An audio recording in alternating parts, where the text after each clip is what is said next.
Hi good morning friends.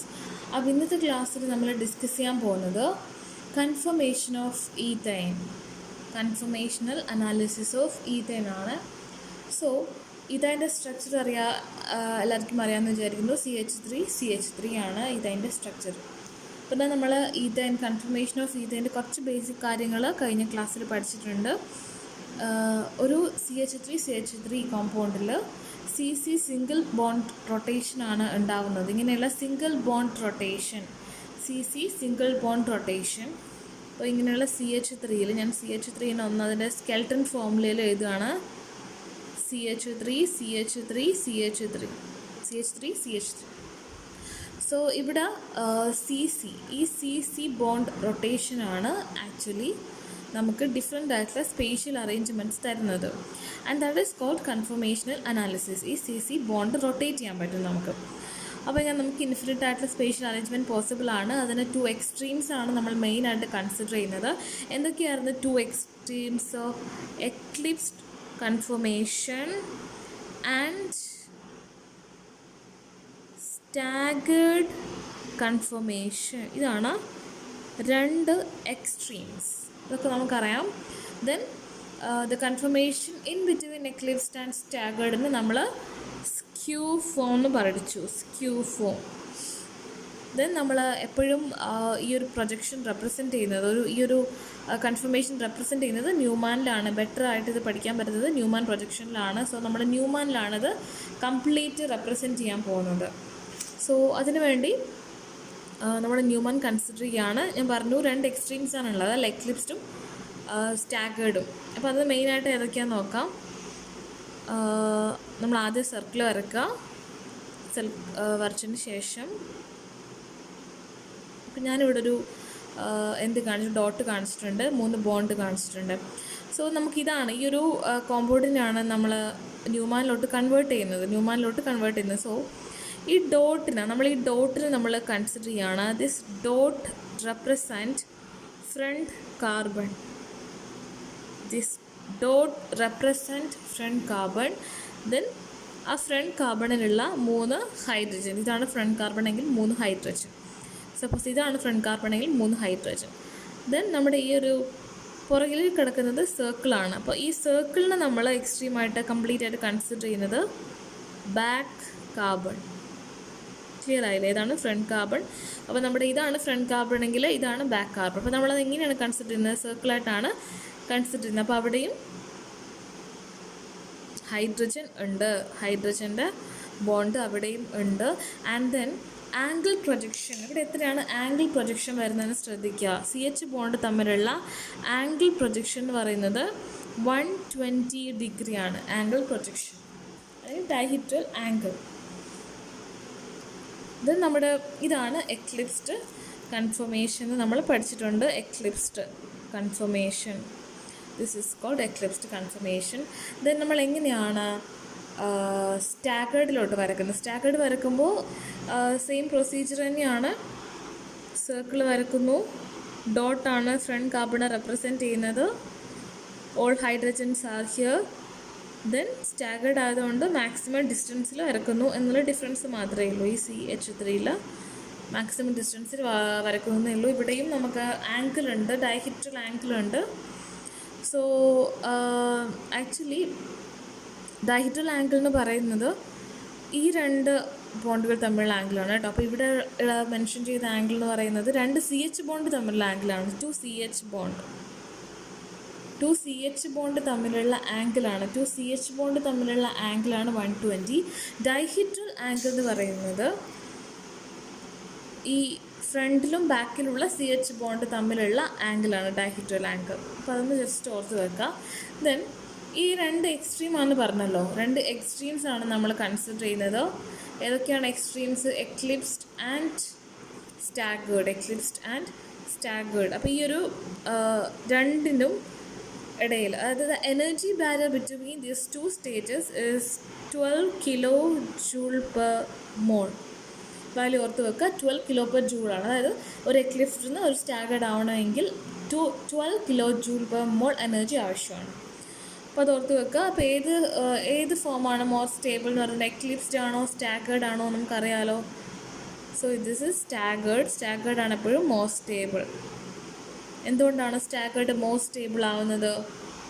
More stable because ഇതിൽ CH ബോണ്ടൊക്കെ maximum ഡിസ്റ്റൻസിലാണ് കൊടുത്തിട്ടുള്ളത്. Maximum ഡിസ്റ്റൻസിലാണ് CH bond കൊടുത്തിട്ടുള്ളത്. So this is more stable than eclipsed. അപ്പോൾ ഈ ഒരു സെക്ഷനിൽ നമ്മൾ ഡിസ്കസ് ചെയ്യുന്നത് പൊട്ടൻഷ്യൽ എനർജി ഡയഗ്രാം. ഇതിൻ്റെ പൊട്ടൻഷ്യൽ എനർജി ഡയഗ്രാം നമ്മൾ എങ്ങനെ വരക്കും എന്നാണ്. സോ അതിനുവേണ്ടി ഒരു സൈഡിൽ വൈ ആക്സിസിൽ നമ്മൾ പൊട്ടൻഷ്യൽ എനർജിയാണ് കൺസിഡർ ചെയ്യുന്നത്, ആൻഡ് എക്സ് ആക്സിൽ കൺസിഡർ ചെയ്യുന്നത് ബോണ്ട് റൊട്ടേഷനാണ്. CC ബോണ്ട് റൊട്ടേഷൻ അല്ലെങ്കിൽ ഡിഗ്രി ഓഫ് റൊട്ടേഷനാണ്. സോ ഇത്രയും കൺസിഡർ ചെയ്ത് നമുക്കിതിൻ്റെ കൺഫർമേഷൻ്റെ പൊട്ടൻഷ്യൽ എനർജി എങ്ങനെയാണ് ചേഞ്ച് ചെയ്യുന്നത്, ആ ഒരു എനർജി ബാരിയർ എന്തൊക്കെയാണ് നമുക്ക് ഇവിടെ പഠിക്കാൻ പറ്റും. അപ്പോൾ നിങ്ങൾ അതിന് ഇത് വരക്കാൻ പഠിക്കണം. എങ്ങനെയാണ് നമ്മൾ ഈ പ്രൊജക്ഷൻ വരക്കുന്നത്? അത് നമ്മളൊരു രണ്ട് എക്സ് ആൻഡ് വൈ കോർഡിനേറ്റ്സ് വരക്കുക. അപ്പോൾ നമ്മളിവിടെ കാണിച്ചിട്ടില്ല. ഞാൻ ആദ്യം വൈ കോർഡിനേറ്റ്സ് റെപ്രസെൻറ്റ് ചെയ്യുകയാണ് പൊട്ടൻഷ്യൽ എനർജി. ആൻഡ് ഇവിടെ നമ്മൾ റെപ്രസെൻറ്റ് ചെയ്യുന്നത് റിയർ എന്ന് പറഞ്ഞാൽ എന്താണ്? Front. Rear carbon rotation angle, front carbon rotation angle ഡിഗ്രിയിൽ.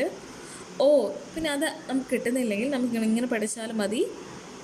ഡിഗ്രി ഓഫ് റൊട്ടേഷൻ, നമ്മൾ എങ്ങനെയൊക്കെ റൊട്ടേറ്റ് ചെയ്യുന്നു എന്നുള്ള ഒരു കാര്യങ്ങളാണ് നമ്മൾ എക്സ് ആക്സിസിൽ പറഞ്ഞു കൊടുക്കുന്നത്. സോ നമ്മൾ ഈ ഒരു എങ്ങനെയാണ് ആ ഒരു എനർജി വാരിയേഷൻ നമ്മളൊരു ഗ്രാഫിക്കലി റെപ്രസെൻറ്റ് ചെയ്യുന്നത്, എങ്ങനെയാണ് എനർജി വാരിയേഷൻ റെപ്രസെൻറ്റ് ചെയ്യുന്നത്. അപ്പോൾ ഞാൻ ഒരു എനർജി ബാരിയർ അല്ലെങ്കിൽ ഇവിടെ ഒരു വരക്കാണ്. That is 12 kJ/mol. എന്താണ് 12 എന്ന് പറയുന്നത്? അതൊരു എനർജി ഒരു എക്ലിപ്സിന് ഒരു സ്റ്റാഗേർഡ് ആവാനുള്ള ഒരു എനർജി ബാരിയറാണ്. അപ്പോൾ ഏറ്റവും മാക്സിമം ആയിട്ടുള്ള ഒരു എനർജിയാണ് 12 kJ/mol. അപ്പോൾ ഇവിടെ എനർജി ബാരിയറിൽ നമുക്ക് ഇങ്ങനെയാണ് ഡിഗ്രി ഓഫ് റൊട്ടേഷൻ വരുന്നത്. അപ്പോൾ ഈ ഒരു സെക്ഷൻ ആക്ച്വലി എന്തിനാണെന്ന് വെച്ച് കഴിഞ്ഞാൽ എങ്ങനെയാണ് ആംഗിളിൻ്റെ ചേഞ്ച് വരുന്നതെന്ന് മെയിനായിട്ട് നമുക്ക് പറഞ്ഞു തരും. ആംഗിളിൻ്റെ ചേഞ്ച് എങ്ങനെയാണ് വരുന്നതെന്ന്, ആംഗിൾ എങ്ങനെയാണ് ചേഞ്ച് ആവുന്നത് എന്നാണ് നമ്മൾ ഈ സെക്ഷനിൽ ജസ്റ്റ് ഒരു ഐഡിയ ഉണ്ടാക്കാൻ വേണ്ടി മാത്രം. ആംഗിൾ എങ്ങനെയാണ് ചേഞ്ച് ആവുന്നത്. സോ ഇതിനു വേണ്ടി ആംഗിൾ ഏതൊക്കെയാണ് നിങ്ങൾ പഠിച്ചു വെക്കുക. സ്റ്റാർട്ട് ചെയ്യുന്ന 0, 60, 120 degree, 180 degree, 240 degree, 300 degree and finally 360 degree. ഇത് ആക്ച്വലി എന്താണെന്ന് മനസ്സിലാക്കണം. കാരണം ഇവിടെ ഓരോ എക്സ്ട്രീംസ് ആണ്. ഇത് ബിലോ എക്സ്ട്രീംസ് ആണെങ്കിൽ ഇതെന്താണ് അപ്വേർഡ് എക്സ്ട്രീംസ് ആണ് 120. ഇതാണ് ആക്ച്വലി പൊട്ടൻഷ്യൽ എനർജി ഡയഗ്രത്തിൻ്റെ ഒരു ബേസിക് ആയിട്ടുള്ളൊരു ഐഡിയ, അല്ലെങ്കിൽ ഇങ്ങനെയാണ് നമ്മൾ ഡയഗ്രാം ആദ്യം വരച്ചു തുടങ്ങേണ്ടത്. ഇനി ചെയ്യാൻ പോകുന്നത് ഈ ഒരു എനർജി ഡയഗ്രാം ഞാൻ ഒന്നുകൂടി ഇവിടെ വരച്ചു.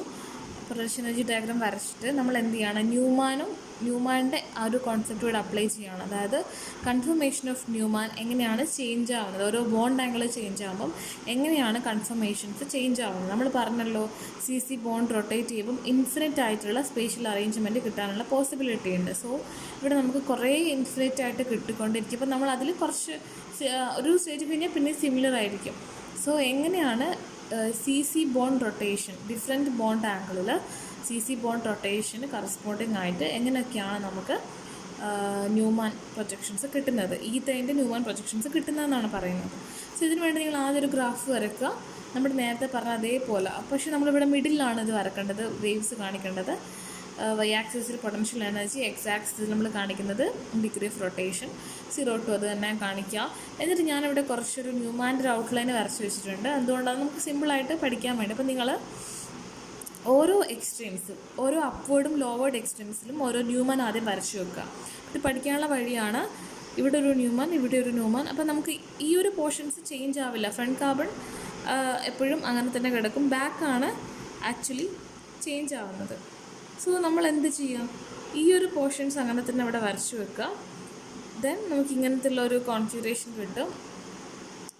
അങ്ങനെ കിട്ടിക്കഴിഞ്ഞാൽ നെക്സ്റ്റ് നമ്മൾ ചെയ്യേണ്ടത് എന്താണെന്ന് വെച്ച് കഴിഞ്ഞാൽ എങ്ങനെയൊക്കെയാണ് ഇത് അറേഞ്ച് ചെയ്യുന്നത്. ഇപ്പോൾ 0 ഡിഗ്രിയിലാണ് ആദ്യം കാണുന്നത് അല്ലേ. 0 ഡിഗ്രി എന്ന് പറഞ്ഞു കഴിഞ്ഞാൽ ഡൈഹിഡ്രൽ ആംഗിളാണ് 0. ഞാൻ നേരത്തെ പറഞ്ഞു ഡൈഹിഡ്രൽ ആംഗിൾ എന്ന് പറഞ്ഞാൽ ഫ്രണ്ട് CHഉം ബാക്ക് CHഉം തമ്മിലുള്ള ആംഗിളാണ്. നമുക്കിവിടെ ക്ലിയർ 3D ആയതുകൊണ്ട് നമുക്ക് അങ്ങനെ അത് മനസ്സിലാവില്ല. ഇവിടെയുള്ളതും പുറകിലുള്ളതുമായിട്ടുള്ള കാർബൺ CH ബോണ്ടിൻ്റെ ബോണ്ട് ആംഗിളാണ് ഡൈഹിഡ്രൽ ആംഗിൾ. 0 ഡൈഹിഡ്രൽ ആംഗിൾ എന്ന് വെച്ച് കഴിഞ്ഞാൽ അവർ തമ്മിൽ സെപ്പറേഷൻ ഇല്ല എന്നാണ് മീനിങ്. സോ നമുക്ക് എങ്ങനെ എഴുതാം? ബാക്ക് കാർബൺ അല്ലെങ്കിൽ ബാക്ക് CH എവിടെയൊക്കെ ഉണ്ടാവും? ഇവിടെ തന്നെ ഉണ്ടാവും അല്ലേ? ഏറ്റവും നിയറസ്റ്റ് ആയിട്ട് കിടക്കും. എന്തുകൊണ്ടാണ്? ഡൈഹീഡ്രൽ ആംഗിൾ 0. അത് നമ്മൾ 60 ഡിഗ്രി റൊട്ടേറ്റ് ചെയ്യുകയാണ്. 60 ഡിഗ്രി റൊട്ടേറ്റ് ചെയ്യുന്ന സമയത്ത് നിങ്ങൾ ആലോചിച്ച് നോക്കിയേ, ഇതിൽ നമ്മൾ 60 ഡിഗ്രി റൊട്ടേറ്റ് ചെയ്യുന്ന സമയത്ത് ഞാനിപ്പോൾ ബാക്കിനാണ് റൊട്ടേറ്റ് ചെയ്യുന്നത്. ഇപ്പോൾ ഞാൻ ബാക്കിനാണ് റൊട്ടേറ്റ് ചെയ്യുന്നത്. 60 ഡിഗ്രി റൊട്ടേറ്റ് ചെയ്യുന്ന സമയത്ത് ഇത് മൊത്തം 120. അപ്പോൾ ഇതിൻ്റെ പകുതിയാണ് ആക്ച്വലി എന്ത് 60 എന്ന് പറയുന്നത്. സോ ഈ H ഇവിടെ വരും. അതല്ലേ ഇവിടെ നമ്മൾ കാണിക്കേണ്ടത്? ഈ ഹൈഡ്രജൻ ഇവിടെ വരും, ഇവിടെയുള്ള ഹൈഡ്രജൻ നടുക്ക് വരും, ഇവിടെയുള്ള ഹൈഡ്രജൻ ഇങ്ങോട്ട് മുകളിലോട്ട് വരും. അപ്പോൾ നമുക്കിവിടെ സ്റ്റാഗേർഡ് കിട്ടി. എഗെയിൻ ഞാൻ റൊട്ടേറ്റ് ചെയ്യാണ്. 120 ആംഗിൾ റൊട്ടേറ്റ് ചെയ്യാന്ന് പറഞ്ഞു കഴിഞ്ഞാൽ ഇവിടെ ഉള്ളതിന് നമ്മൾ 120 റൊട്ടേറ്റ് ചെയ്യുന്ന സമയത്ത് എന്ത് പറ്റും? ഇവിടെയുള്ള H ഇവിടെ വരും, ഇവിടെയുള്ള H ഇവിടെ വരും, ഇവിടെയുള്ള ഇത് കംപ്ലീറ്റിലാണ് 120 റൊട്ടേഷൻ എന്ന് പറയുന്നത്. സോ 120 റൊട്ടേഷൻ എന്ന് പറഞ്ഞാൽ ആക്ച്വലി ഇത് 60 കൂടിക്കൊണ്ടിരിക്കുകയാണ് ഇവിടെ, മനസ്സിലായില്ലേ? അപ്പോൾ ഇതിന് നിങ്ങൾ ഫെർദർ 60 റൊട്ടേറ്റ് ചെയ്താൽ മതി. ഇവിടുത്തെ ഫെർദർ 60 എന്ന് വെച്ച് കഴിഞ്ഞാൽ നമുക്കറിയാം ഇതാണ് 60 അല്ലേ, ഇതാണ് 60. സോ ഇത് ഇങ്ങോട്ടേക്ക് വരും. എഗെയിൻ നമുക്ക് ഏത് ഫോർമുല കിട്ടും? അപ്പോൾ ഇവിടെ CH ആയതുകൊണ്ട് എളുപ്പമാണ് കേട്ടോ, നമുക്കൊരു കൺഫ്യൂസ് ആവേണ്ട ഒരു ആവശ്യം ഇല്ല. ബിക്കോസ് ഇവിടെ എല്ലാ ബോണ്ടും സെയിം ആണ്. CH ബോണ്ടല്ലേ കംപ്ലീറ്റ് വരുന്നത്. എഗെയിൻ ഞാൻ ഇതിന് 120 കഴിഞ്ഞ് 180 60 ഡിഗ്രി റൊട്ടേറ്റ് ചെയ്തു. 60 ഡിഗ്രി എന്ന് പറഞ്ഞാൽ എന്താണ്? പിന്നെ റൊട്ടേറ്റ് ചെയ്യാന്നുള്ളൊരു മീനിങ് ആണ്. അപ്പോൾ എങ്ങനെയാണത് വരുന്നത്? സിമിലർ, എല്ലാം സിമിലർ ആണ് കേട്ടോ. അത് തന്നെയാണ് പിന്നെ റിപ്പീറ്റ് ചെയ്ത് വരിക. ബിക്കോസ് ഇവിടെ എല്ലാ ഗ്രൂപ്പ്സും സെയിം ആണ്. സോ നിങ്ങൾ അടുത്ത് ചെയ്യുന്ന സമയത്ത് അത് എക്ലിപ്സ്ഡ് ആവും, പിന്നെ സ്റ്റാഗേർഡ് ആവും. അങ്ങനെയുള്ള ഒരു കംപ്ലീറ്റ് പ്രൊജക്ഷൻസ് ആണ് നിങ്ങൾക്ക് ഇവിടെ കിട്ടാൻ പോകുന്നത്. അപ്പോൾ അത് മാത്രമേ നിങ്ങളിവിടെ വരച്ച് വെക്കേണ്ടത്. അതുകൊണ്ടാണ് ഞാൻ ആദ്യം ആ ന്യൂമാൻ മാത്രം വരച്ചു. അപ്പോൾ ഈ ഒരു സൈഡിൽ മൊത്തം നിങ്ങൾക്ക് സ്റ്റാഗേർഡും മേലത്തെ സൈഡിൽ മൊത്തം നിങ്ങൾക്ക് എക്ലിപ്സ്ഡും ആണ് കിട്ടുന്നത്. അത്ര ആലോചിച്ചാൽ മതി. അപ്പോൾ ഇവിടെ ഒരു ഗുണമുള്ള എന്താണ്? നമുക്ക് എല്ലാ ഗ്രൂപ്പും ഐഡൻറ്റിക്കലാണ്. CH ആണല്ലോ. 12 kJ കാണിച്ചിട്ടുണ്ട്. Energy barrier between this two സ്റ്റാഗേർഡും എക്ലിപ്സും തമ്മിലുള്ള എനർജി ബാരിയർ ഇവിടെ കാണിച്ചതാണ്. സോ ഇത്രയും നിങ്ങൾ പഠിച്ചു വെക്കുക. എങ്ങനെയാണ് ഡിഫറെൻ്റ് ആയിട്ടുള്ള ബോണ്ട് ആംഗിളിൽ Newman projections of ethane change ആവുന്നതിന് ഉള്ള ഒരു ടിപ്പിക്കലായിട്ടുള്ള വഴിയാണ്. അത് പഠിച്ചു വെക്കുക കേട്ടോ. ഈ ഗ്രാഫ് നിങ്ങളൊന്ന് മനസ്സിലാക്കി, ഇങ്ങനെ വരക്കൊന്ന് മനസ്സിലാക്കി വെക്കുക. Thank you.